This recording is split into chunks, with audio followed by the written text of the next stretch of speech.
White House, and it's a pleasure to have you. And,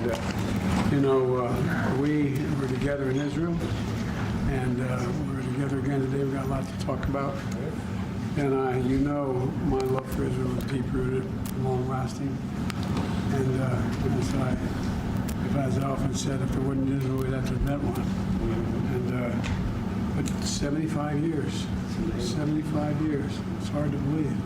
It's hard to even remember about 2/3 of those. And this is a friendship, I believe, that's just simply unbreakable. Unbreakable. And together, working to bring more stability and integration in the Middle East, and a lot of hard work. We got a lot more to do, but there's progress.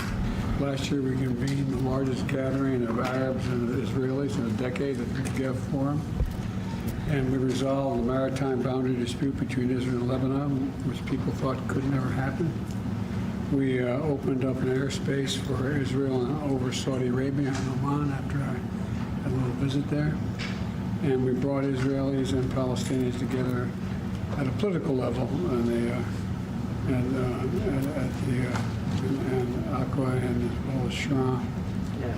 And as I affirmed to Prime Minister Netanyahu yesterday, America's commitment to Israel is firm, and it is ironclad. And we're committed as well to ensure that Iran never acquires a nuclear weapon. So we got a lot to talk about, but again, welcome. Thank you, Mr. President. It's wonderful to see you again. I bring a message of greeting and gratitude on behalf of the people of Israel, the entire nation of Israel, from all sides of the political spectrum, all expressing great friendship and gratitude to you. As you said, it's almost a jubilee since you entered politics, and you've always stood by the state of Israel, the people of Israel, in so many issues. And I was pleased to hear about your conversation with Prime Minister Netanyahu, in which you focused on our ironclad military and security cooperation, because there are some enemies of ours that sometimes mistaken the fact that we may have some differences as impacting our unbreakable bond. And I truly believe that had they known how much our cooperation has grown in recent years and it's achieved new heights, they would not think that way. I also want to thank you, Mr. President, for pursuing more and more cooperation and integration in the region, for finding and looking for further partners for peace with Israel, and for cooperating on so many regional issues together. And finally, Mr. President, I know you have mentioned, and we will discuss that as well, the internal Israeli situation.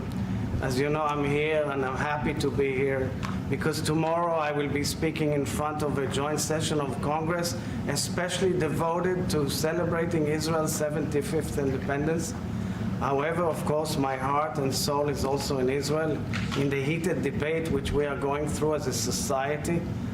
It's a heated debate, but it's also a virtue and a tribute to the greatness of Israeli democracy. And let me reiterate clear, crystal clear, Israeli democracy is sound, strong, is resilient.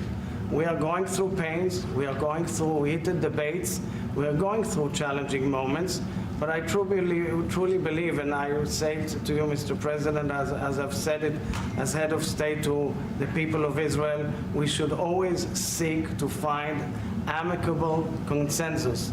And I agree with you on that as well.